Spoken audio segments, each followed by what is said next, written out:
السلام علیکم اسٹوڈنٹ، کیسے ہیں آپ سب؟ میں اللہ سے امید کرتی ہوں کہ آپ سب ایمان و سلامتی کی بہترین حالت میں ہوں گے۔ بچوں، میرا جو پیریڈ ہے آپ کے ساتھ وہ ہے ایس ایس۔ آج ہے لیکچر نمبر 2 کا، لیکچر نمبر 1 ہم کر چکے ہیں ٹھیک ہے، سوشل اسکل کا۔ تو آج ہے سوشل اسکل کا لیکچر نمبر 2۔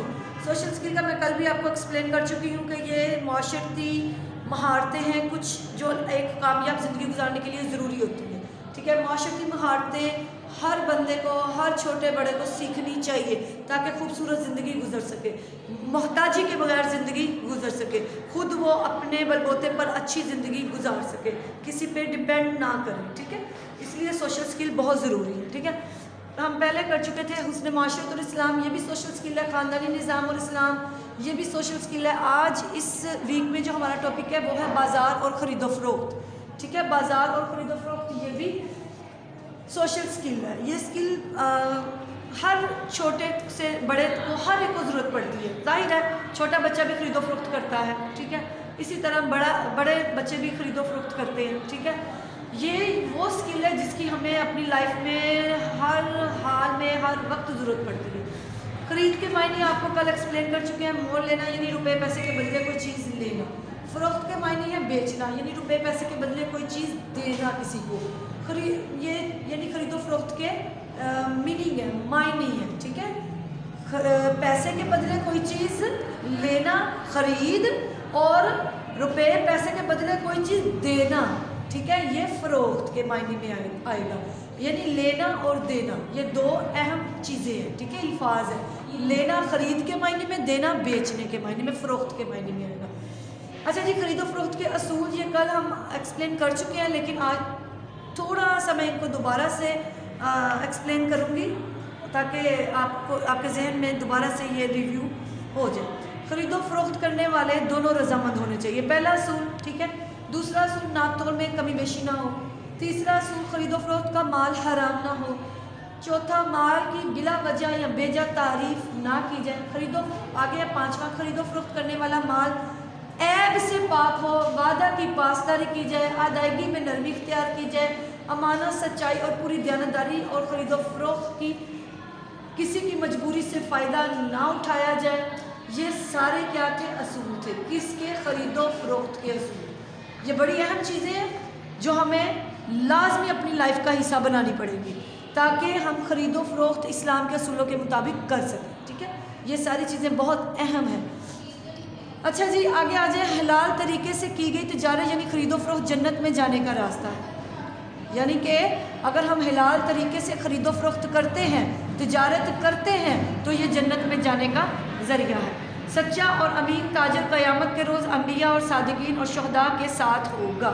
ٹھیک ہے، جو سچائی کو مد نظر رکھتا ہے، امانت دار ہے، وہ والا تاجر کن کے ساتھ ہوگا؟ انبیاء علیہ السلام، صادقین اور شہداء کے ساتھ ہوگا۔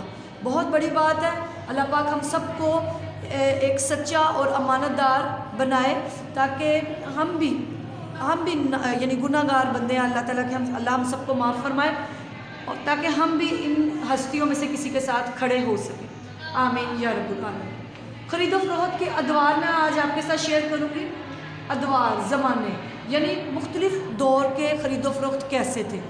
مختلف ادوار میں خرید و فروخت مختلف طریقوں سے کی جاتی تھی۔ پہلے زمانے میں جب روپے پیسے کا تصور نہ تھا، اس زمانے میں اشیاء اور خدمات کا تبادلہ اشیاء اور خدمات سے کیا جاتا تھا۔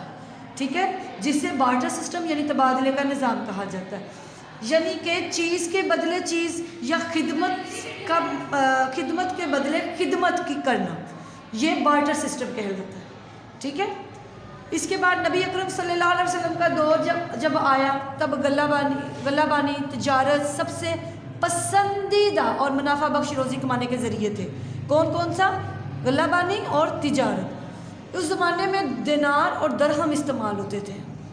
درہم اور دینار سونے اور چاندی کی دھاتوں کے بنے ہوئے ہوتے تھے، یعنی درہم اور دینار یہ کرنسی نیم ہے۔ ٹھیک ہے، اور یہ کیا کس کے بنے ہوتے تھے؟ سونے اور چاندی کی دھاتوں کے بنے ہوتے تھے۔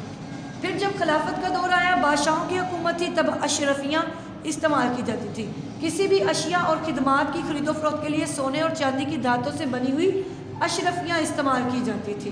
ٹھیک ہے، یہ وقت کی بات ہے نا، یعنی کسی دور میں بارٹر سسٹم تھا، کسی دور میں درہم اور دینار کی بات ہو رہی تھی، کہیں کسی دور میں اشرفیوں کی بات ہوئی، پھر آہستہ آہستہ ترقی ہوتی گئی، اشیاء اور خدمات کی خرید و فروخت کے لیے کرنسی نوٹ کا استعمال ہونے لگا۔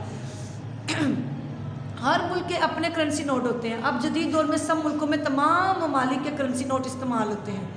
ہم آج کے دور میں کرنسی نوٹ کے ذریعے سے کہیں سے بھی کچھ بھی خرید سکتے ہیں، کرنسی نوٹ، ٹھیک ہے، اس کے ذریعے یعنی ہم کہیں سے کچھ بھی خرید سکتے ہیں۔ حضرت عبد الرحمن بن عوف بہت بڑے تاجر تھے۔ ہمارے پیارے آقا حضرت محمد مصطفیٰ صلی اللہ علیہ وسلم، جن پر ہماری جان مال قربان، انہوں نے عبد الرحمن بن عوف کو تاجر کا لقب دیا تھا۔ انہوں نے رحمان کے تاجر کا لقب دیا تھا، ٹھیک ہے۔ اس وقت اس وجہ یعنی اس کی وجہ یہ تھی کہ ان میں اس 3 خوبیاں موجود تھیں، یعنی ان کو رحمان کا تاجر کا لقب دینے کی صرف کیا وجہ تھی کہ ان میں 3 خوبیاں موجود تھیں۔ نمبر 1، تجارت کے باعث کبھی باجماعت نماز نہ چھوڑی۔ پہلی کیا خوبی تھی کہ تجارت کے باعث، تجارت کی وجہ سے، کاروبار کی وجہ سے انہوں نے اپنی باجماعت نماز نہ چھوڑی۔ ہم کیا کرتے ہیں، سودا بیچ لیں، نماز بعد میں پڑھ لیں گے، کیا برکت پڑھنی ہے، کوئی برکت نہیں، سمجھ آ گئی۔ لیکن عبد الرحمن بن عوف کیا کرتے تھے، جماعت ہوئی ہے، نماز اذان ہوئی ہے، فوراً باجماعت نماز پڑھی، اپنا تجارت کا کام چھوڑ دیا۔ نمبر 2، خرید و فروخت میں کبھی جھوٹ نہ بولو، سمجھ آ گئی، خرید و فروخت میں کبھی جھوٹ نہ بولو۔ نمبر 3، کبھی ذخیرہ اندوزی نہ کی، یعنی منافع کے لیے مال کو گودام میں ذخیرہ نہ کیا کہ میں اس مال کو جمع کر لیتا ہوں، جب اس کی قیمتیں بڑھیں گی تب میں اپنا مال نکالوں گا، اس طرح کا کام انہوں نے کبھی نہیں کیا، یعنی ذخیرہ اندوزی نہیں کی۔ یہ 3 خوبیوں کی وجہ سے حضرت محمد صلی اللہ علیہ وسلم نے عبد الرحمن بن عوف کو رحمان کے تاجر کا لقب دیا، بہت بڑی بات ہے، ٹھیک ہے بچوں۔ اپنے اندر، اپنے بڑوں کے اندر لازمی اسلام کے اصولوں کے مطابق خرید و فروخت کے عمل کو اپنانے کی کوشش کرو، ان کو بھی سمجھاؤ، خود بھی سمجھو اور اپنی لائف کا حصہ بناؤ۔ اللہ پاک اس سارے نیک کام میں آپ کا حامی و ناصر ہو۔ اپنا بہت زیادہ خیال رکھیے گا۔ اللہ حافظ۔